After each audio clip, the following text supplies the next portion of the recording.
se te ocurra tocar ese dial, porque estás escuchando en el 104.7 Quantum FM, tu emisora favorita para disfrutar de los grandes...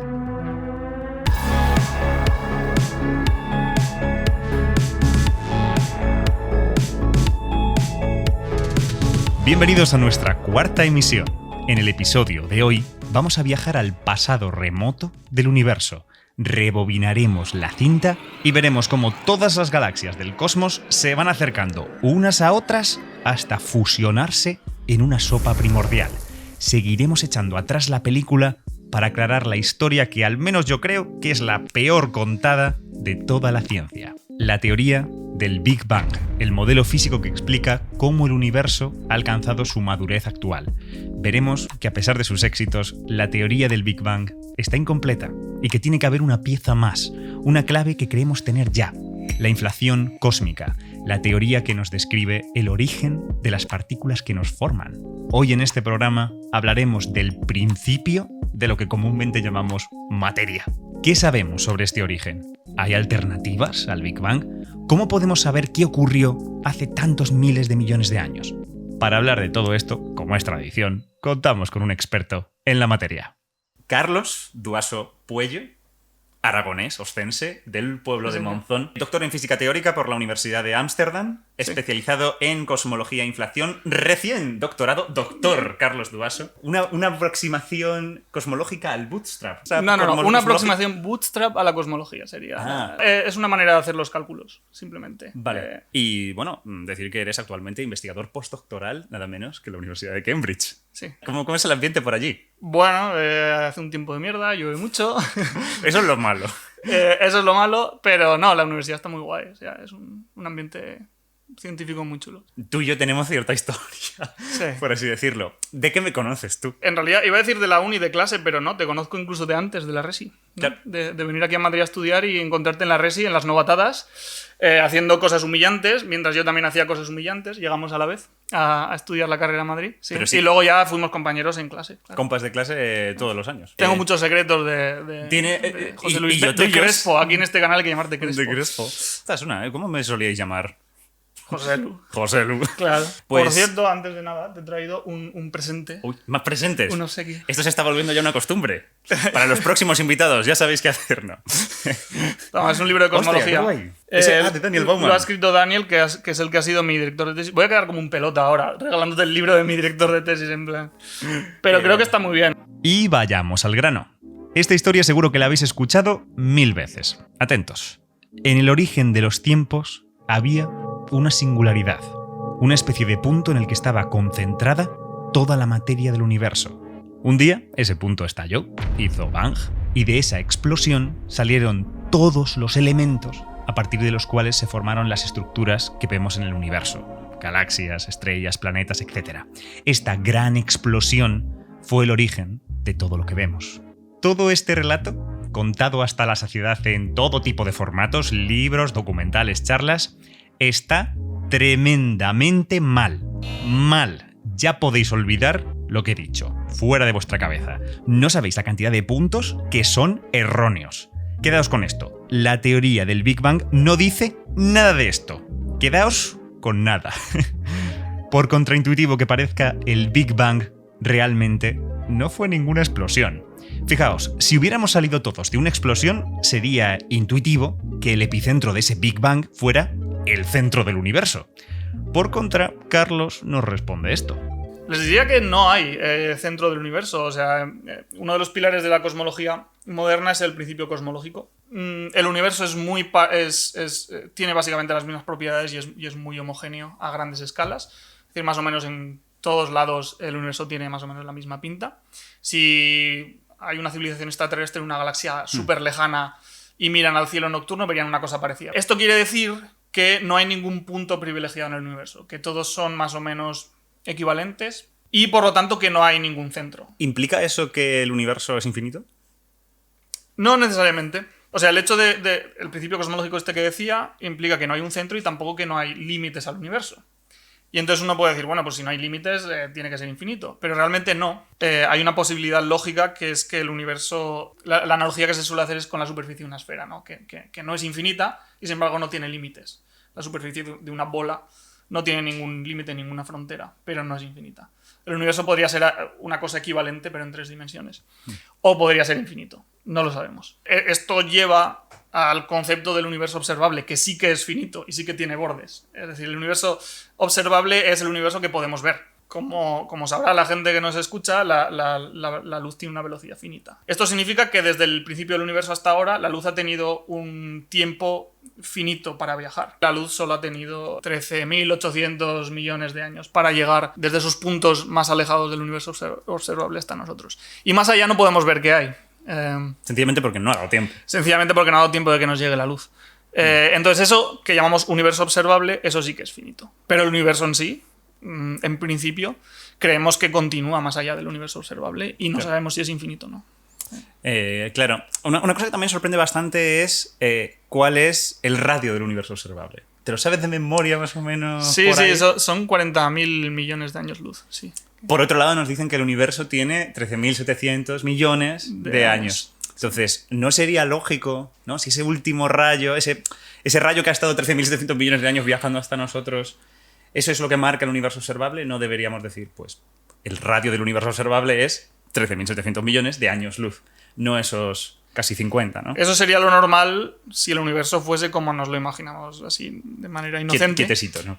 Quietecito. Pero, como he dicho antes, el universo se expande. Y esto hace que esa distancia que ha viajado la luz no sea simplemente la que le ha costado a la luz venir, sino que sea mucha más, porque entre que la luz estaba viniendo, el espacio se ha ido expandiendo. Entonces, ese radio no son 13.700, 13.800 millones de años, sino que son 40.000. Y es una cosa que a lo mejor, como epistemológicamente, nunca sabremos. En el sentido de, claro, ¿cómo demuestras que el universo es infinito? A lo mejor lo que ocurre es que muy, muy, muy, muy lejos, si tiras con tu cohete durante una cantidad exorbitante de gigaparsecs, de repente, ¡pum!, te encuentras un borde y lo que pasa es que vivíamos en una regioncita en la que la aproximación de ese infinito funcionaba bien. El principio cosmológico es una, digamos, hipótesis de Sí. partida de la cosmología, porque no tenemos absolutamente ninguna razón para pensar que no se cumple, tanto desde la teoría como desde las observaciones. Entonces, bueno, en cierta manera es una hipótesis. Sí que sabemos que las zonas más cercanas al límite de nuestro universo observable seguramente sigan siendo tan homogéneas porque no vemos perturbaciones cerca del límite del universo observable. Bueno, realmente no hay razón para pensar que no sea así. Sin embargo, y por infinito que pueda parecer el universo, que sospechemos que no tiene límites en el espacio no quiere decir que no los tenga en el tiempo. Las evidencias hoy en día apuntan que el cosmos que vemos no ha sido así siempre. No ha tenido esta forma eternamente. Un pequeño guiño de esto está contenido en la paradoja de Olbers, una pregunta que se hacían los astrónomos de principios del siglo XIX. La idea es esta: si el universo es infinito, nunca acaba y siempre hay más y más y más estrellas, ¿por qué vemos el cielo nocturno oscuro? ¿No debería sumarse la luz de las infinitas estrellas y ver un cielo completamente iluminado? ¿No deberíamos tener en cada punto del cielo una estrella que nos alumbre? Hay varias formas de resolver esta paradoja, pero una de ellas es decir, oye, a lo mejor el cosmos sí que es infinito, pero lo que pasa es que la luz no ha tenido tiempo suficiente para llegar hasta nosotros. La luz de esas estrellas muy lejanas todavía está recorriendo el espacio que hay entre medias y por eso ve un trocito oscuro. Y que esos rayos de luz no hayan tenido tiempo en llegar hasta nosotros está implicando que no hubo tiempo infinito hacia atrás, porque si ha habido una eternidad de estrellas, para cualquier punto del cielo que yo escoja tendría que haber ahí una infinidad de estrellas, colocadas en distintas profundidades en el cielo, como si estuvieran como puestas en fila. Si esto fuera así, en todos los momentos de la historia del universo, ha tenido que haber una estrella ahí mandando luz. Ver ese trocito oscuro, siguiendo este argumento, te daría a entender que ha habido un punto en la historia del universo en el que ha empezado a haber estrellas, que ha habido un comienzo para la vida estelar. Es decir, que el hecho de que solo podamos ver una región del cosmos, un universo observable, puede ser un argumento de que el universo ha tenido un pistoletazo de salida. Porque claro, si viéramos todo el universo, en plan, si pudiéramos ver todo lo atrás que pudiéramos, eso sería un indicio de decir, claro, es que no ha habido comienzo, siempre ha existido el universo siempre porque nos están llegando rayos de luz de cualquier parte. Sí, exacto. Y además, si miras hacia atrás, ves otra cosa que te hace pensar que ha habido un Big Bang. Bueno, aparte del tema la expansión y todo esto, que si la tiras para atrás, pues pensarías que cada vez estaba la cosa cada vez más junto todo, no más denso, y al final llegas a un momento en el que ya no hay más tiempo hacia atrás. Claro. De la misma manera, si miras todo lo lejos que puedes, también ves una radiación ahí de fondo, que es lo que se llama radiación de fondo de microondas, que es básicamente radiación de ese momento más primordial del universo, cuando el universo tenía solo 380.000 años. Ya hablamos de esta época del cosmos en el episodio número 2 con Ana. El universo se expande. El espacio que hay entre todas las galaxias está creciendo, está aumentando, se está fabricando espacio. Por tanto, si la progresión actual es que haya cada vez más espacio, si rebobinamos la película y vamos al pasado del universo, deberíamos ver lo contrario, como que cada vez hay menos espacio. Imaginad la película yendo hacia atrás y cómo cada galaxia se va acercando cada vez más y más y más las unas a las otras hasta que se fusionan todas. Hoy el universo tiene casi 14.000 millones de años de edad.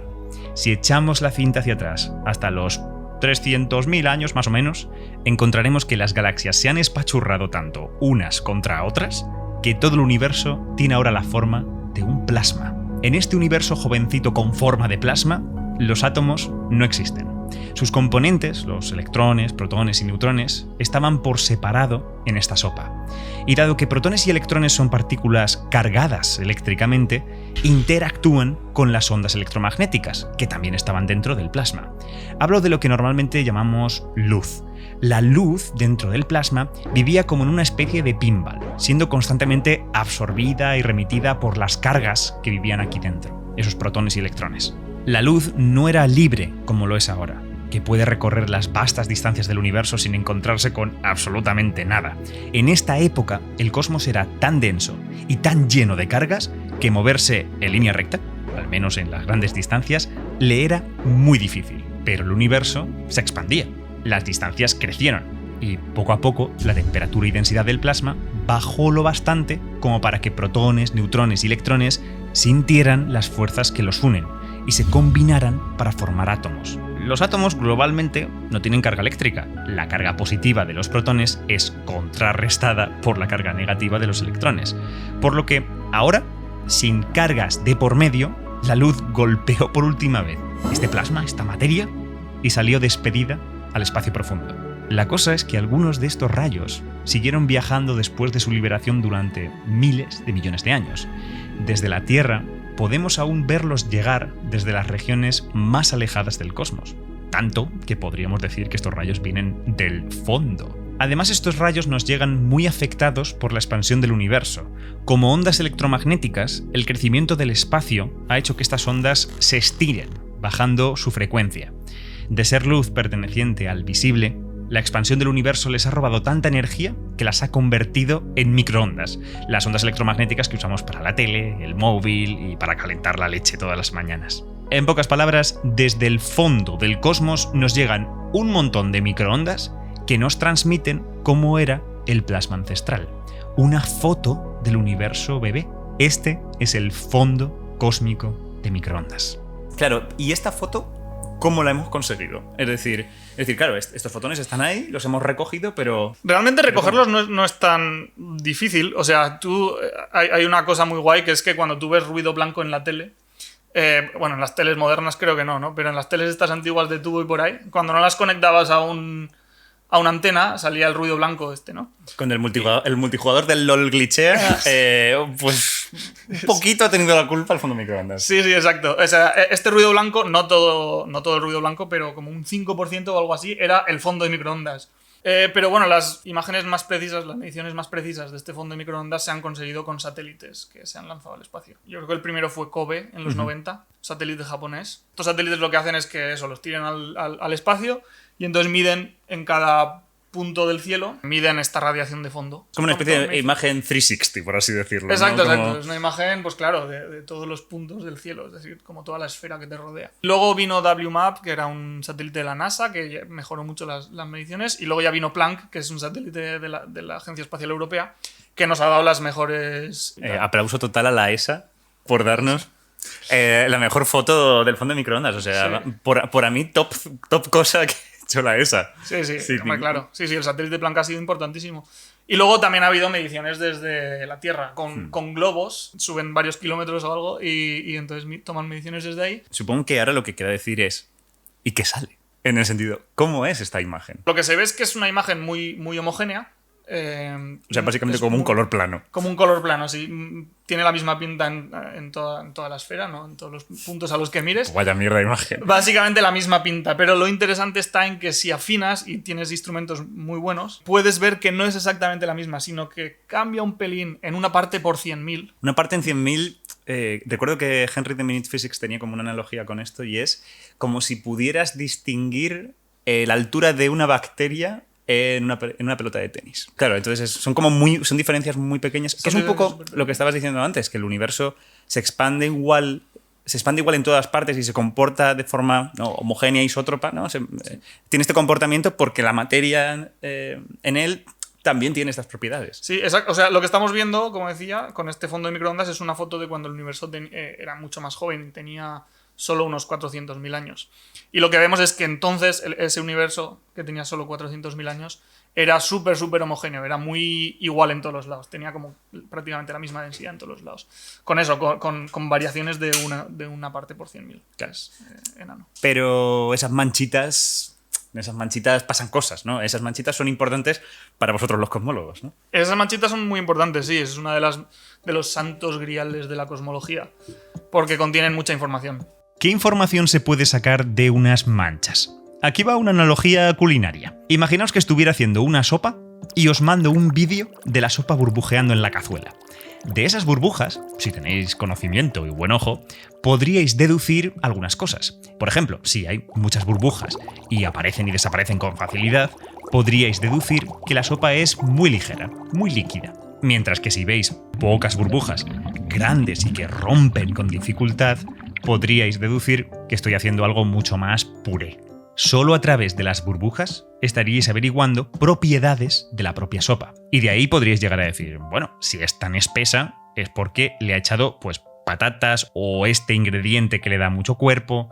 Con las anisotropías del fondo de microondas pasa lo mismo. El plasma primigenio que está siendo fotografiado es como la sopa. Si los ingredientes del universo fueran distintos o sus leyes físicas hubieran cambiado, eso habría afectado a cómo la sopa burbujeaba, qué tamaño y qué temperatura tenían las manchas, las diferencias de densidad del plasma. Analizando cuidadosamente las anisotropías, uno puede deducir muchas características del universo en el que vivimos. Esa es la información valiosísima que está escondido en estas manchas casi inapreciables.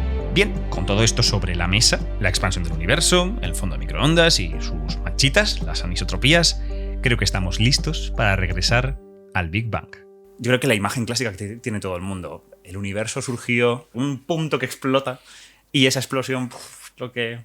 No. El Big Bang no es un punto en el espacio, sino que fue un punto en el tiempo. Y el Big Bang ocurrió en todo el universo a la vez. Es decir, el Big Bang lo que quiere decir es que si tú tiras para atrás la película de nuestro universo, ¿no? O sea, ahora lo vemos, ahora estamos aquí y se expande y tal, y si tú tiras para atrás la película, llega un momento en el que la película se para, porque ya no hay más tiempo hacia atrás. Es decir, en este sentido el Big Bang significa que no hay tiempo infinito hacia atrás. Es decir, que hay un tiempo cero original. Esta sería como la famosa singularidad del Big Bang que siempre se habla. Simplemente ese T0 en el que como que las matemáticas te están llevando a que el universo tiene tamaño cero, pero eso no significa que esté en un punto. Claro, es como infinitamente... Es una cosa que puede costar un poco de entender, pero... Podríamos hablar como que el universo tenía densidad infinita, ¿no? Es una singularidad en densidad. Sí.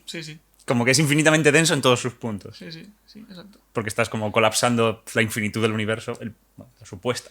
A tamaño cero. A tamaño cero, ¿no? ¿Se cree realmente que la singularidad del Big Bang ocurrió? O sea, ¿se cree realmente que la singularidad fue una cosa que pasó?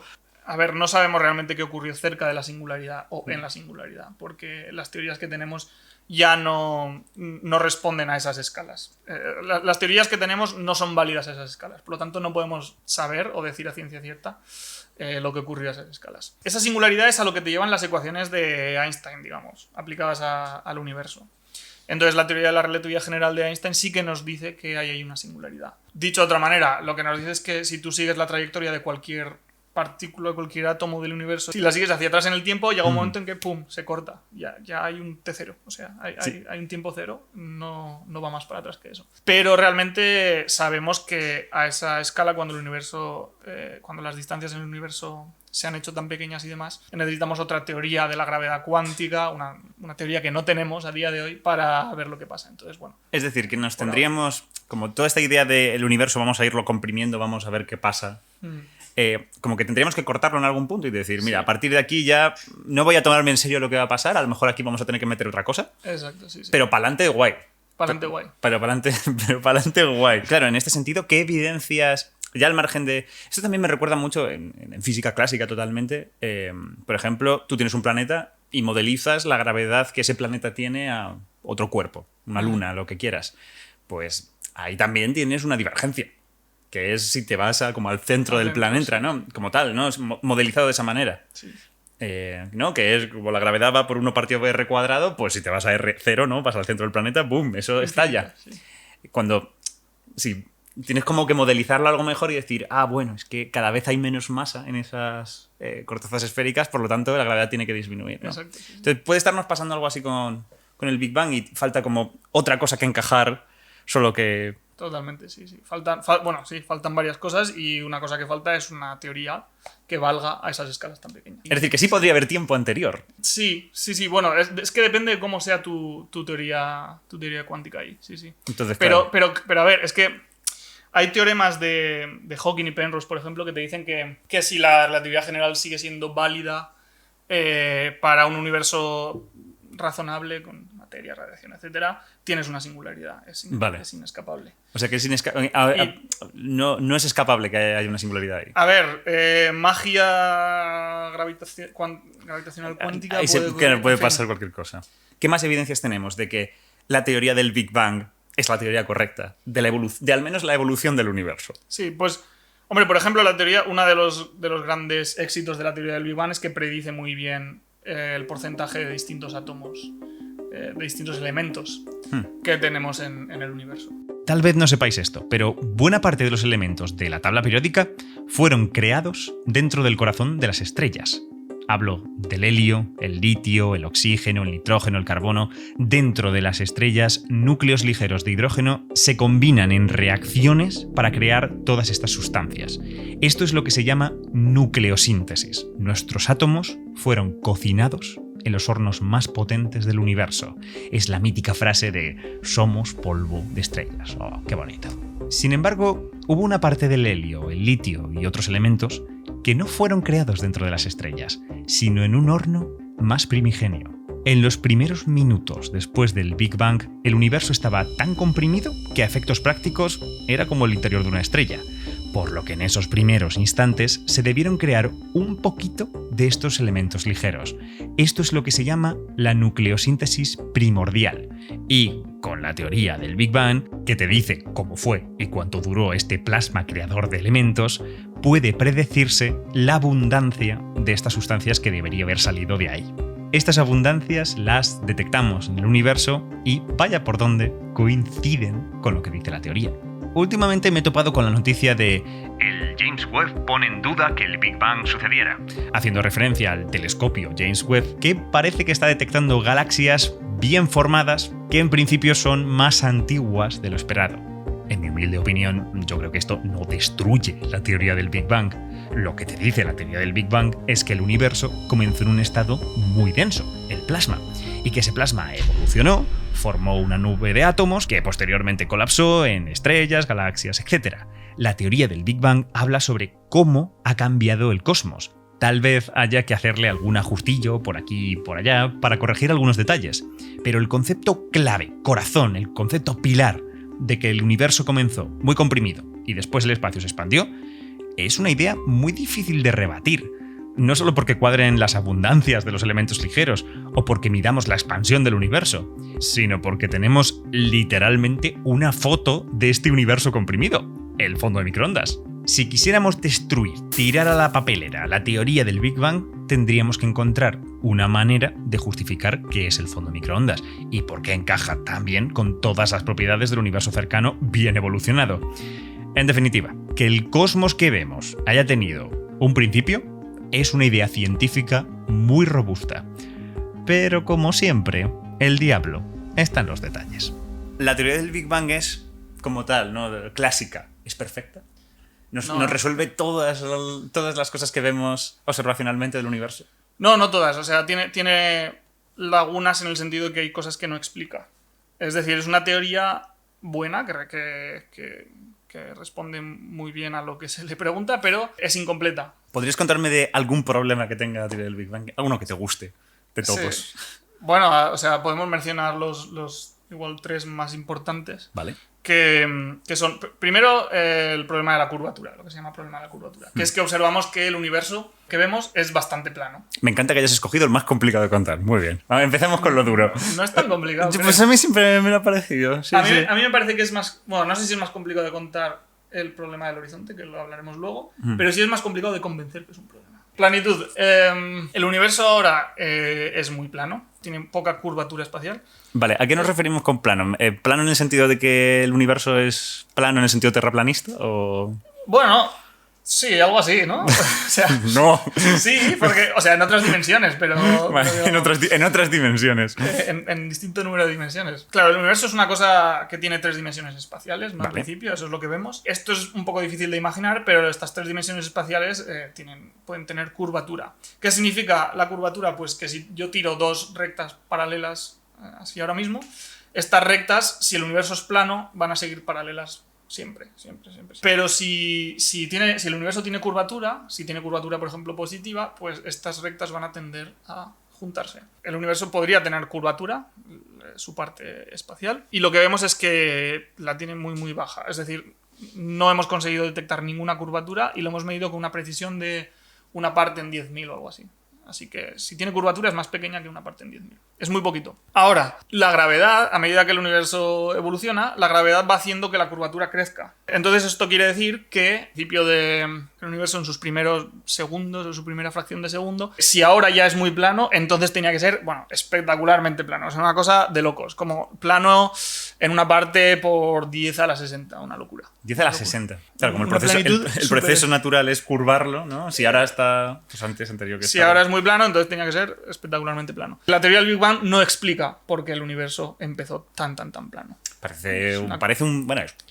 Bueno, es tener muchos ceros. Es 0,0000, muchos ceros.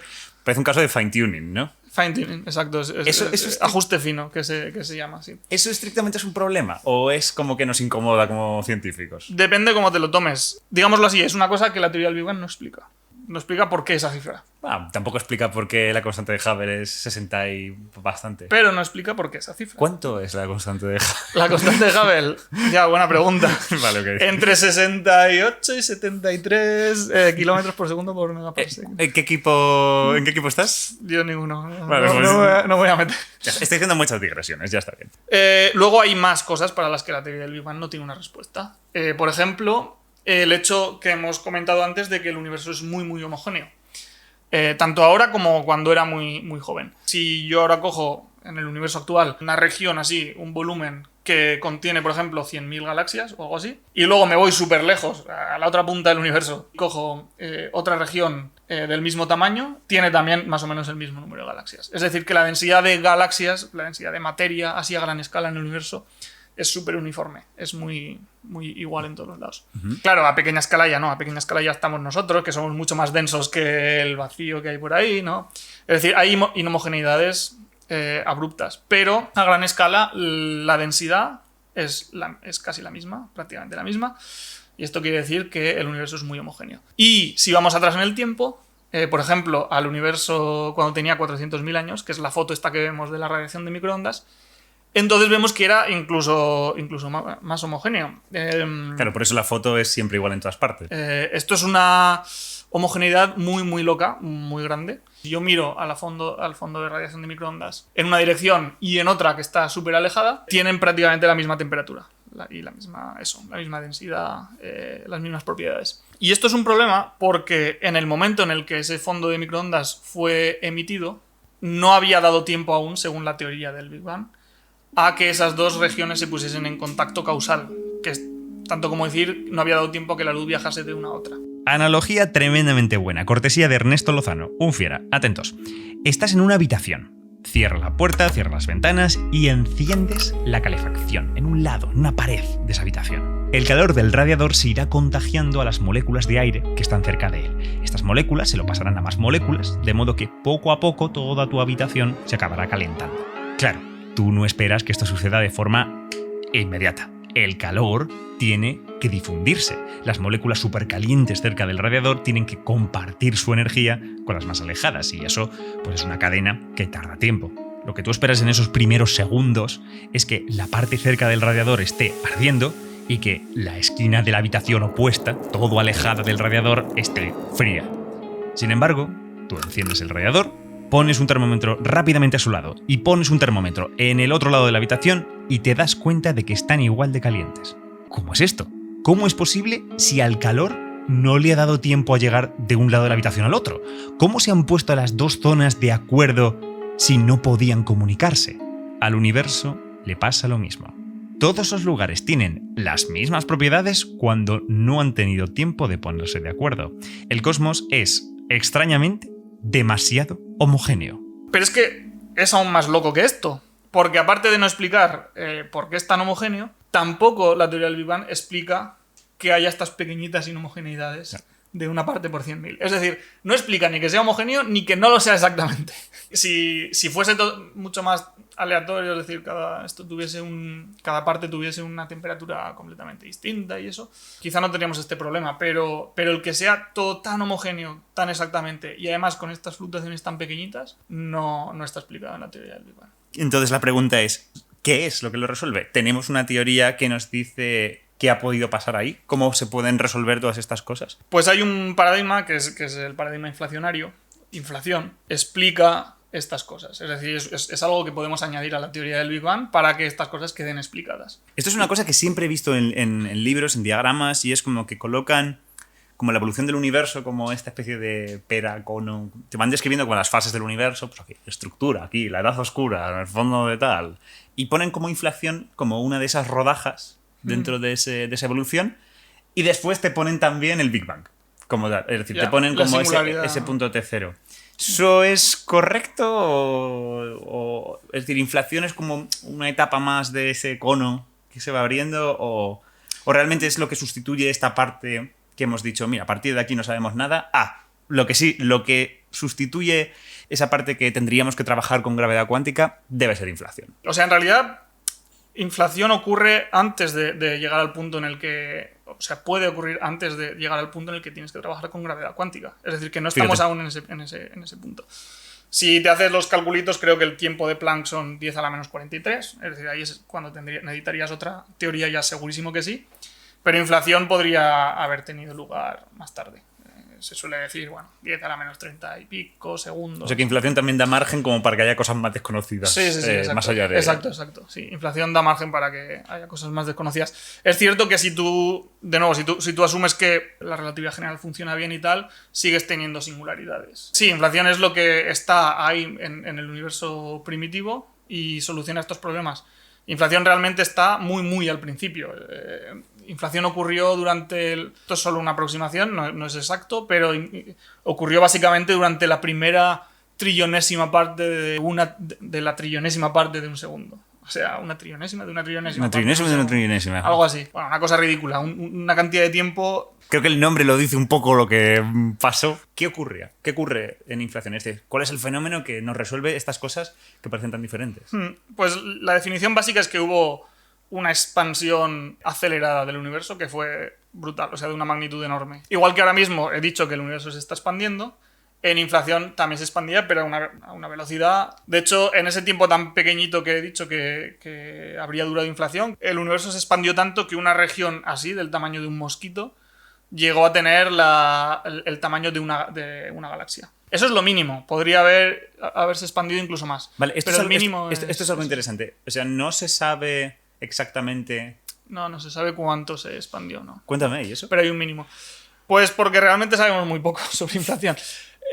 Tienes este mínimo porque es el mínimo necesario para solucionar los problemas de los que hemos hablado antes. Pero no tienes un máximo, en principio. No, esto corresponde a que el universo hubiese doblado el tamaño unas 80 veces. O sea, unas 80 veces en el sentido de lo doblas, ese doblar lo doblas, ese doblar lo doblas, ¿no? En el sentido de... Así 80 veces. De 80 veces. Wow, eso es más que el típico cuento de el tablero de ajedrez, los granos de arena, los granos de trigo. Sí, porque eso, bueno, no sé cuántas casillas son 64. 64. Claro. Pues estos son más veces. Es más. ¿Y cómo esto resuelve todas estas cosas?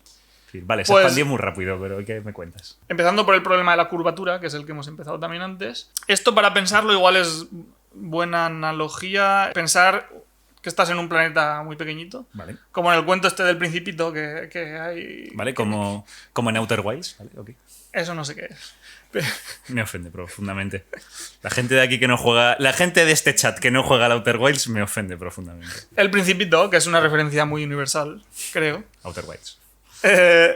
Hay una parte del libro que está como el protagonista en un planeta así pequeñín, ¿no? Tú, si estuvieses en un planeta así de pequeñito, notarías que tiene curvatura, ¿no? Notarías que la superficie de ese planeta está curvada, ¿no? No habría terraplanistas por algún motivo. No habría terraplanistas ahí. Pero de repente imagínate que ese planeta tan pequeñín se expande brutalmente, así de repente, al tamaño de la Tierra. Claro, tú en la Tierra ya no notas a simple vista, en general, es muy difícil notar la curvatura. Esto es básicamente lo que hace inflación. Para un estado inicial que podía tener una curvatura genérica, que podía ser muy alta, el proceso de inflación la hace súper enana, súper pequeña. Y por eso están tantos ceros de... Y por eso no es extraño que nuestro universo al principio tuviese eso, una curvatura tan espectacularmente baja. Proceso de planchado, ¿no? Básicamente es eso, sí. Es esa expansión que hace que ese planeta pequeñito con esa curvatura tan notable se vuelva gigantesco y ya no notes la curvatura. Así es como se soluciona el problema de la planitud. Luego el problema del horizonte, que es el otro que hemos comentado, el hecho de que puntos alejados sean prácticamente iguales, sean muy homogéneos. El problema era que esos dos puntos no habían tenido tiempo de comunicarse desde que el universo comenzó. Inflación, sin embargo, lo que te dice es que estos puntos, antes de que ocurriese esta expansión tan brutal, estaban lo suficientemente cerca como para comunicarse.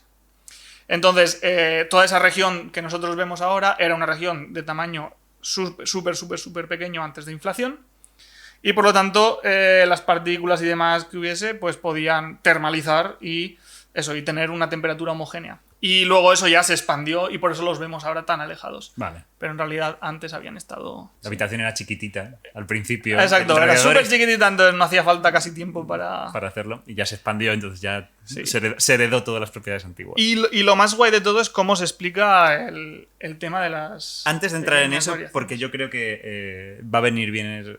para explicarlo bien eso. ¿Qué causa inflación? Es decir, sabemos que el universo se expande por culpa de la materia que le tenemos puesto encima. Es lo que nos dice la teoría de Einstein. ¿Qué lo estaba causando? Bueno, se cree que lo que causó inflación fue una densidad de energía también, asociada a un campo cuántico.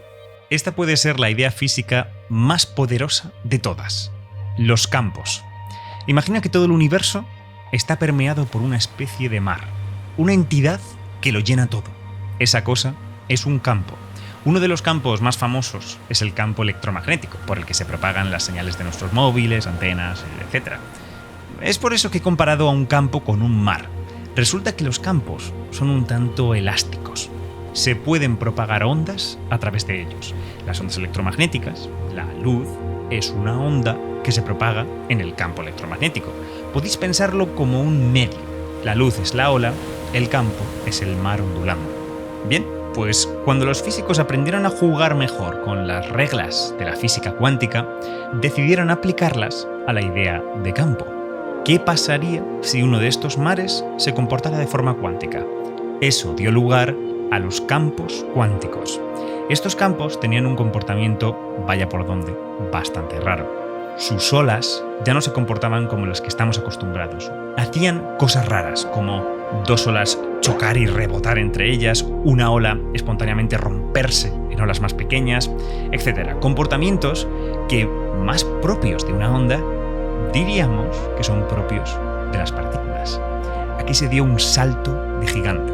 Se comprendió que los electrones y otras partículas fundamentales son realmente las olas de estos mares cuánticos. No son bolitas súper pequeñas, son las perturbaciones que se propagan en los campos cuánticos, que en el fondo, campos y partículas son la misma cosa. Los campos serían el soporte, la estructura de la que emerge lo que comúnmente llamamos materia.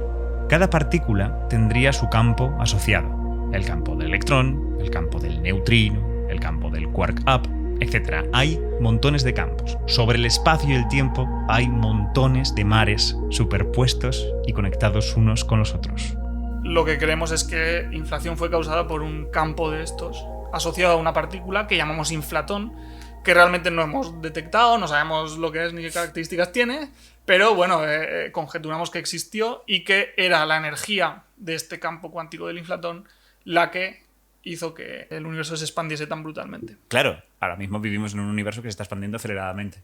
Lo sabemos de hace unos 20 años. No al ritmo que es inflación, evidentemente, pero sigue siendo esa misma forma de expansión.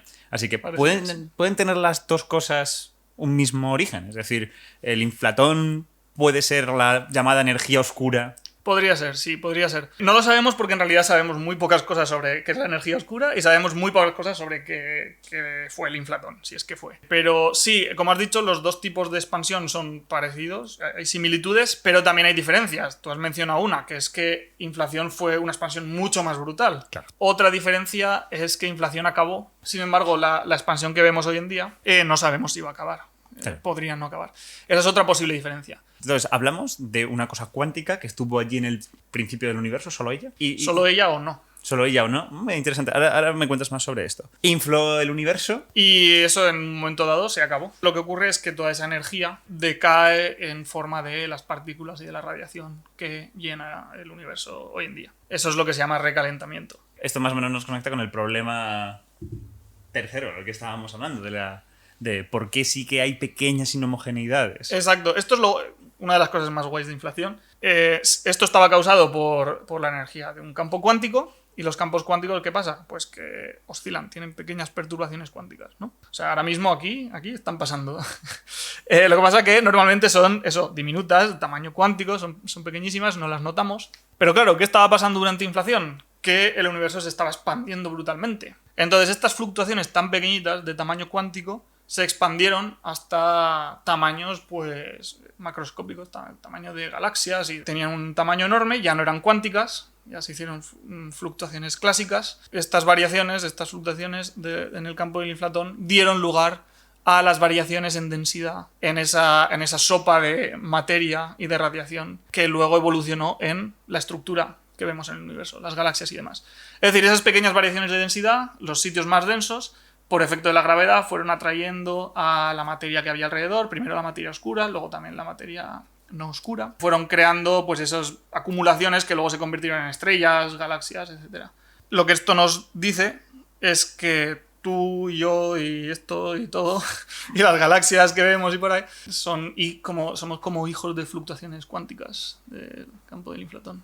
Es decir, que cuando vemos las manchas en el fondo de microondas, realmente estamos viendo como los puntos precursores que van a dar lugar a las galaxias. Y además, esas manchas existen porque inflación las ha producido por su naturaleza, que es cuántica. Exacto.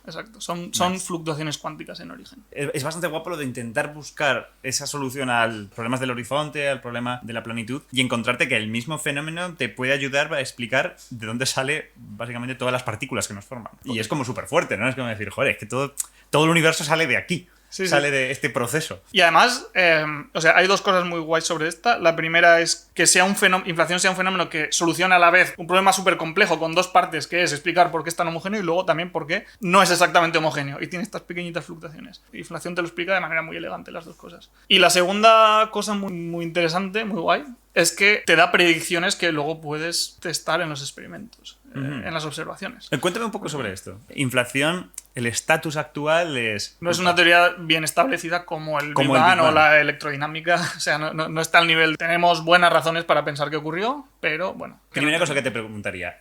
¿Inflación tiene algún competidor? Sí, hay alternativas a inflación. Yo creo dos. Hay una alternativa lógica que es que la física, en el principio del universo, que la física se vuelva completamente loca ahí y haga cosas súper extrañas, en plan, y haya como propagación súper lumínica, es decir, que las cosas vayan más rápido que la luz. Esa es una posibilidad lógica. Eso podría explicar todos estos problemas que teníamos. Podría haber ahí un mecanismo mágico con unicornios que explicase ese problema del horizonte y de la planitud y tal. Es una posibilidad lógica.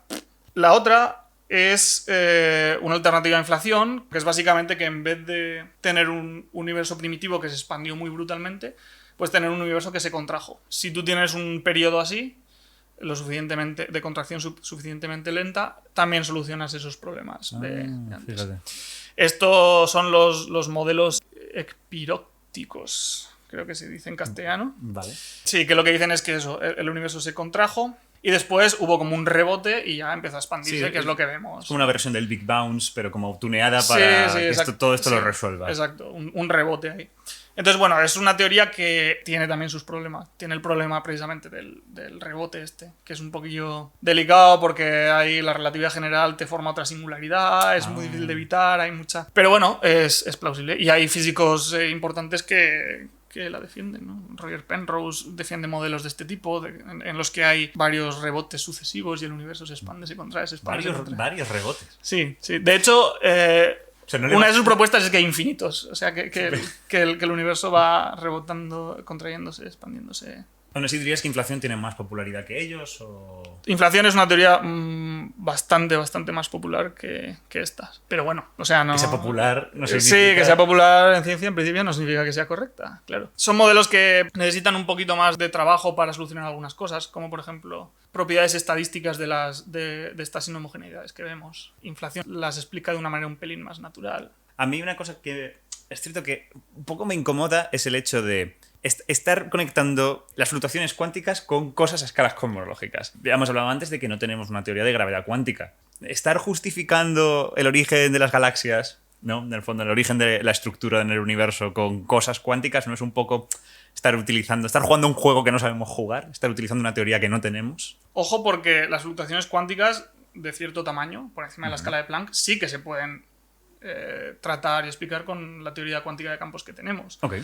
En principio no hace falta una teoría de la gravedad cuántica para todo. Las fluctuaciones que se pueden tratar con teoría cuántica de campos, bajo una serie de presuposiciones, pueden tratarse con teoría cuántica de campos y tú puedes ver que en un universo que se expande tanto, pues se vuelven clásicas y no hay problema. O sea, en cierto límite de las cosas no hay problema. El problema sí que podría existir con las escalas cuánticas más pequeñitas. Porque ya hemos nombrado que esta escala de Planck, que es diminuta, es como 25 órdenes de magnitud más pequeña que el núcleo de un átomo o algo así. Es una cosa absolutamente ridícula de pequeña. Hay gente que plantea que es un problema el hecho de que inflación pueda estar, si inflación dura lo suficiente, puede estar cogiendo estas escalas tan pequeñitas y llevándolas a escalas macroscópicas, a escalas de galaxias. ¿Por qué? Porque realmente no tenemos las matemáticas, la teoría para describir la evolución de estas fluctuaciones, porque no tenemos una teoría de la gravedad cuántica. Hay gente que dice que esto es un problema gordo, hay gente que dice que esto no es un problema. O sea, más recientemente, desde hace un par de años, han salido varios artículos sobre esto. Kumrum Vafa y Alec Bedroya publicaron un artículo en el que proponían una conjetura según la cual las teorías inflacionarias que hacen esto expanden la escala como la de Planck o más pequeñas a tamaños macroscópicos. No deberían valer, o sea, deberíamos tirarlas a la basura y no deberían ser buenas teorías. Otra cosa es que el proceso de recalentamiento, ¿no? Cuando el inflatón pierde esa energía y se transfiere a las partículas que nos forman, digamos que mucha gente como lo plantea como, hostias, que ese es el origen de la materia. El origen de la materia y la energía está ahí. Pero estrictamente esa energía la tenía el inflatón previamente, ¿no? Como que no resuelve de todo el problema. O sea, el origen de la materia y la energía sigue estando ahí, en el sentido de dónde salió el inflatón, de dónde salió ese espacio previo. En este sentido de cosmogonía, de dónde salen las cosas, digamos que inflación en el fondo no resuelve de dónde ha salido todo esto.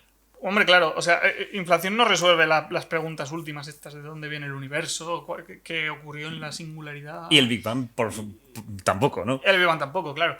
Otra cosa por la que quería preguntarte es sobre inflación eterna. ¿Qué es esto de inflación eterna? El hecho de que si tú estudias bien las teorías de inflación, la mayoría de ellas por no decir casi todas, te das cuenta de que aunque inflación pare, siempre va a haber lugares alrededor en los que el universo se va a seguir inflando. En vez de ocurrir que inflación para y entonces para en todo el universo, parece ser que lo más genérico es que el universo se está inflando, se sigue inflando y de repente hay burbujitas en las que la inflación para. Entonces inflación eterna es más o menos como una copa de champán, ¿sabes? En las que hay burbujitas. Y esas burbujitas son como pequeñas regiones, universos, digamos, en las que inflación ha parado. Y ha habido recalentamiento y se ha creado materia y fotones o lo que sea. Pero el resto, la bebida, donde no hay burbujitas, sigue siendo espacio que se está inflando y que sigue inflándose para siempre. De ahí el nombre inflación eterna. Claro, eso implicaría que dentro de toda esa región, esa burbuja, ¿no? Como dentro del champán, ¿no? Toda esa burbuja sería esa región de universo, ¿no? Donde dentro de ella hay una región muy pequeña que es nuestro universo observable. Sí. Pero claro, eso implicaría que el universo sí tiene un borde. Sí, exacto. En caso de que esto sea verdad, entonces el universo podría, tener un borde. También cabe la posibilidad de que burbujas de estas choquen y cosas de estas y haya, bueno... Había leído, ¿no? Que se había intentado detectar en el fondo de microondas si había habido un choque. Sí, como choques de burbujas de estas, porque verías cosas en el universo, como defectos topológicos y cosas así. El multiverso, o más en concreto, inflación eterna en estos sentidos, ¿incomoda a los cosmólogos? Sí, algunos sí. Incomoda porque es una teoría difícil, o sea, es un aspecto de la teoría que es difícilmente testable. Y esto hay gente que no le gusta, ¿no? Dice que si no es testable no es ciencia. Es difícil, ¿no? O sea, sigue siendo una posibilidad real, sin embargo hay gente que la tacha de anticientífica. No sé, es un debate que a mí se me escapa un poco, tiene que ver con filosofía de la ciencia y tal. Tenemos una pregunta muy buena que va a conectar muy bien con la parte más observacional. ¿No, Amanda? ¿Qué papel juega la polarización del CMB en el proceso inflacionario? Esto es muy interesante porque tuvimos noticias unos cuantos años de que ya se había probado que inflación existía y todo eso. ¿Qué cosas podemos observar en el universo que nos puedan decir, hostia, que inflación pasó? Hay varias cosas que podemos observar. Una es la distribución de galaxias en el universo. El observar la distribución de galaxias nos da información sobre inflación. Porque lo que ocurre es que estas fluctuaciones que ocurrieron durante inflación eran fluctuaciones cuánticas y por lo tanto eran aleatorias. Porque la cuántica es así, ¿no? Vaya, es lo que tiene. Es aleatoria. También la cuántica nos dice que tú puedes hacer cálculos probabilísticos. Es decir, estas fluctuaciones aleatorias responden a una distribución de probabilidad. No todas las fluctuaciones son igualmente probables. Y esta distribución de probabilidad, que normalmente para muchos procesos se asemeja como a una campana, la campana de Gauss, esta famosa, la gaussiana, esta curva contiene muchísima información. ¿Qué ocurría durante inflación? Entiendo. ¿Qué tipo de partículas había ahí? ¿Qué tipo de fuerzas, de interacciones? Toda esa información está codificada en esta distribución de probabilidad que tú puedes medir mirando al universo y haciendo estadística con algunas cosas. Por ejemplo, la distribución de galaxias o la temperatura, las pequeñas diferencias de temperatura en el fondo de microondas o la polarización de los fotones del fondo de microondas. Vale, ¿qué es la polarización de un fotón? La polarización es básicamente la dirección en la que oscila el fotón. Si tú estudias la estadística de estas direcciones de polarización, pues puedes estudiar esta distribución de la que hablaba. ¿Y cómo va eso por ahora? Va así. Hay dos tipos de polarización básicamente de los fotones del fondo de microondas. Una se llama tipo E, otra se llama tipo B. La polarización E se ha medido, la polarización primordial, digamos, la que viene de inflación. La tipo B no. Y de la tipo E tenemos alguna de las pruebas más convincentes de que inflación ocurrió, que es el hecho de que ese tipo de polarización está correlacionada con la temperatura de los fotones en escalas muy grandes. Es decir, escalas que no habían podido estar en contacto según la teoría del Big Bang clásica. Esta es una de los argumentos más fuertes a favor de inflación. Y bueno, y de los competidores que he hablado. Y luego está el tipo B, que no se ha medido aún. Al medirlo estaríamos midiendo las ondas gravitacionales que provocó inflación. Entonces es una de las cosas en las que los cosmólogos observacionales están más centrados y más obsesionados. Puede que en los próximos 10-15 años podamos medir. Ya hubo un intento, ¿no?, de la colaboración BICEP. Ha habido intentos y ha habido supuestas mediciones. No sé si puedes contar esa historia, si te la sabes más o menos. Un experimento que hay, creo que está en el Polo Sur, ¿no? Sí. Unos telescopios ahí en el Polo Sur, que estaban tratando de medir esta polarización B y de repente anunciaron que la habían medido. Que tenían medidas de la polarización B y además que gracias a eso puedes saber a qué energía ocurrió inflación. Ok. Es una cosa muy guay. Por eso es una de las cosas más importantes que queremos medir. ¿Y era consistente con Y- inflación lo que habían dicho? Era consistente con todo, sí. Porque, por ejemplo, estos modelos de rebote de los que he hablado antes predicen que estas ondas gravitacionales deberían ser súper, súper, súper pequeñitas. Entonces, Vale. si detectas, por ejemplo, las ondas gravitacionales que, Claro. que había detectado, se suponía, Bicep, los modelos estos de rebote están prácticamente descartados. Fíjate. Entonces, bueno, ellos dijeron que habían detectado estas cosas. Vale. Pero luego, al cabo de unos pocos meses, dijeron, espera, nos hemos calentado. No. Esto no era la polarización B de... No es cuestión de hacer sangre, pero hay alguna anécdota ahí de ese momento que fue... A es ver. que, bueno, tiene que ver con cuando dieron la noticia y fueron ahí a casa de Andre y Linde a dar... Ay, qué vergüenza. Van a darle la noticia a uno de los fundadores de... Uno de las personas que tuvo la idea de inflación, ¿no? Que es Andre Y lo Linde. grabaron en vídeo y grabaron al señor poniéndose muy Sí, contento. bueno, súper emocionados. Él y su mujer, que es también una física famosa. Es verdad, o sea, por eso hay que tener mucho cuidado, pero bueno, es que en este caso, a ver, son humanos, cometen errores y cometieron el error de que no habían tenido en cuenta bien ese polvo cósmico que también produce ese tipo de polarización y tal.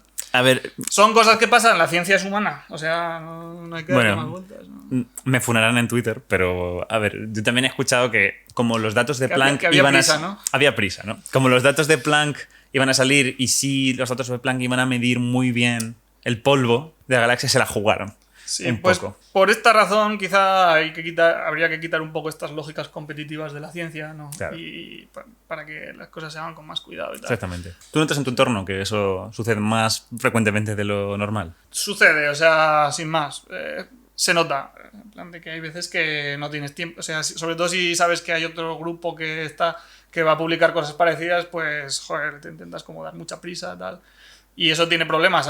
Primero a nivel físico, que hay gente que igual se pega 2 noches sin dormir o durmiendo poco o descansando poco para intentar acabar el artículo o lo que sea. Y esto hace que, claro, si te has pegado una noche sin dormir, pues no rindes igual, ¿no? O sea, eso te afecta también. Aparte de a tu salud, a tu desempeño científico y tal. Claro. Eso por un lado, y luego que igual, pues, yo qué sé, si deberías hacer 3 cuentas para asegurarte de una cosa, pues haces 2. La ciencia como un sistema ideal, pues es claro, es maravilloso y es perfecto, como se enseña en los libros. Pero el problema somos las personas. Claro. Vale, todo esto me lleva... Te he escuchado en alguna charla decir que inflación fue como un gran acelerador de partículas. En los aceleradores de partículas, lo que ocurre es que cogen, vaya, los que trabajan ahí. Los que trabajan ahí. Cogen Los los meten. partículas, los los ponen ahí, meten.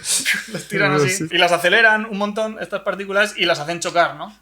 Y entonces luego tienen un montón de detectores alrededor que detectan qué tipo de partículitas y de cosas salen de allí. En base a lo que ellos miden que ha salido de ahí, interpretan lo que ha pasado dentro. Por ejemplo, ha salido un electrón disparo por aquí, un muón por acá, ha salido no sé cuánto... Aquí falta algo, ha debido ser un neutrino. Aquí falta algo de ser un neutrino, esas cosas. Y en base a eso interpretan lo que ha ocurrido dentro. Por ejemplo, así es como se detectó el bosón de Higgs hace 10 años. Uno puede pensar en inflación como un acelerador de partículas de alguna manera, porque en inflación lo que vemos también es el resultado final de un proceso, ¿no? De un experimento que ocurrió cuando el universo empezó. Y vemos un resultado final, que es una distribución de galaxias, una distribución de fotones del fondo de microondas, etcétera, etcétera. Y mirando y haciendo estadística con eso que vemos, podemos interpretar, inferir lo que ocurrió en inflación. De la misma manera que en los aceleradores de partículas pueden decir, pues en esta colisión se ha producido tal partícula,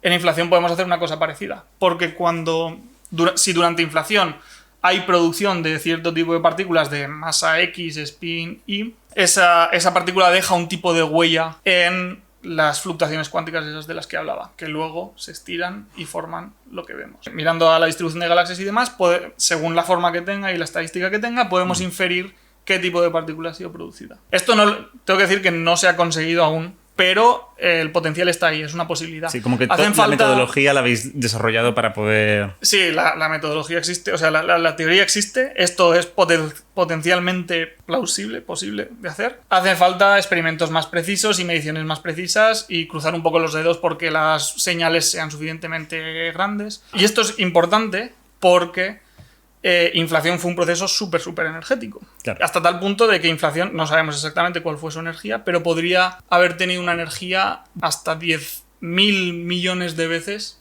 la que tiene el Gran Colisionador de Hadrones de Ginebra. Inflación, en este sentido, es como un colisionador de partículas, pero de una energía absolutamente gigantesca. O sea, es un experimento que la naturaleza ha puesto ahí para nosotros y que si sabemos interpretar, pues nos puede dar información de física a energías altísimas, con las que no podríamos soñar hacer un experimento aquí en la Tierra. A este paso le vais a cancelar el acelerador de partículas a los físicos de partículas. El FCC al final no lo van a hacer por vuestra culpa. Lo que hace falta son mediciones más precisas, con más precisión.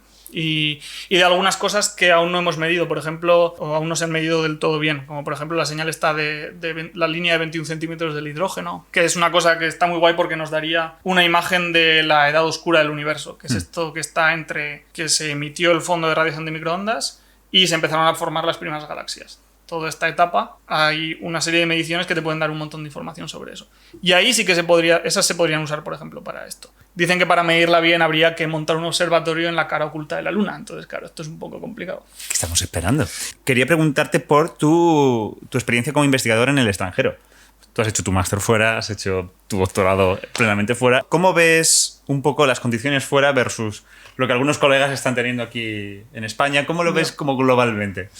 En los Países Bajos es una pasada porque son asquerosamente ricos y dedican muchísimo dinero a ciencia e investigación. Tienes un montón de recursos, las universidades están genial, por supuesto, tienen dinero a patadas y se nota eso, mucho apoyo en todos los sentidos. Es uno de los mejores sitios de Europa para ser doctorando, los Países Bajos. Quizá junto con Suiza son los dos mejores, así que se me ocurren. En Reino Unido tratan un poco peor a sus doctorandos. Ok. Pero bueno, quizá no tan mal como en España, en términos de salario y de condiciones laborales y tal, pero bueno, no muy parecido. Sé que estás haciendo ahora mismo tu postdoc y es una cosa que uno tiene que plantearse a futuro, pero ¿planeas en un futuro lejano volver a España? Yo no sé cuál es mi futuro lejano. Es que esa es la putada de esta carrera de la investigación, que no te puedes plantear nada, no te puedes plantear muchas cosas a largo plazo. O sea, a mí me gustaría volver, sí. Me gustaría estar cerca de casa, si puede ser, y todas estas cosas. Pero no sé si volveré como persona que se dedica a esto o me buscaré otro trabajo. Porque el tema de los postdocs es que son contratos limitados en mi caso, por ejemplo, de 2 años. O sea, dentro de cuando se me acabe el contrato tendré que volver a replantearme mi vida y ver si quiero seguir haciendo otro postdoc, intentarlo, por supuesto, porque tienes que pedir y te lo tienen que dar. A ver, a mí, no una persona, sino varias, porque evidentemente yo no tengo el criterio absolutamente nada para juzgar esto, a pesar de que te conozco y sé que eres muy bueno, pero no más de una persona me ha dicho que estás haciendo buena mierda. Pero de todos modos, joder, es duro que alguien... vamos, de este nivel, ¿no? Tenga que estar considerando si dentro de 2 años pues se va a volver aquí a trabajar a McDonald's. Es una mierda en el sentido de que si para la gente que quiere dedicarse a esto y que vale, que no puedan planear su futuro a largo plazo. Y de hecho eso hace que se pierdan muchos de los mejores talentos que hay científicos, porque simplemente no les da la gana de estar yendo de un lado a otro hasta que tienen 40 años, de postdoc en postdoc, sin ninguna capacidad de planear a largo plazo y de formar una familia siquiera, sobre todo si se viene a hacer postdocs a sitios que no pagan muy bien. Claro. Y ni siquiera es esa la razón más importante, es que, joder, la gente merece tener unas condiciones laborales, aunque no sean los mejores científicos, es que no tiene nada que ver. Si tú haces tu trabajo, te mereces unas condiciones laborales dignas, ¿no? Y no se tienen en todos los lados. Y sobre todo también la gente se merece que pueda tener cierta capacidad de pensar a largo plazo. Y sí, hay sitios donde se hace mejor, pero hay otros que no. Y esta carrera científica no es la mejor para plantearse la vida a largo plazo, ¿no? Y bueno, y que te tienes que estar mudando cada 3 años de país en país. ¿Tú crees que hay un modelo mejor? Me cuesta pensar que no lo haya, la verdad. Y con esto cerramos esta emisión de Quantum FM. Mil gracias al bueno de Carlos Tubaso por animarse a pasarse por el programa y por el regalito en forma de libro de cosmología, lectura garantizada. Os invito también a dejarnos en comentarios qué os ha parecido este programa. Vuestro feedback nos encanta y nos sirve de mucho, y seguidnos en la plataforma en la que estéis escuchándonos. En la próxima emisión, tenemos el honor de contar con una investigadora que ha saltado a la fama en un instante. Una experta en biomedicina que tiene muchas posibilidades de seguir su investigación en el espacio. No os perdáis la siguiente emisión en directo en Quantum Fracture el 7 de diciembre a las 7 de la tarde, horario peninsular español, para ver esa conversación con Sara García Alonso, astronauta suplente de la Agencia Espacial Europea. ¡Wow! Repito, lo tendréis en nuestro canal Quantum Fracture. Tenemos también chat en directo para nuestros miembros, nos hacen las preguntas que quieren y allí estamos en directo respondiéndolas, y seguidnos en nuestras redes y os mantendremos informados de todo. Por lo demás, os dejamos viajar tranquilos. Estáis escuchando en el 104.7 Quantum FM, tu emisora favorita para disfrutar de los grandes éxitos del universo. Un abrazo y muchas gracias por escucharnos.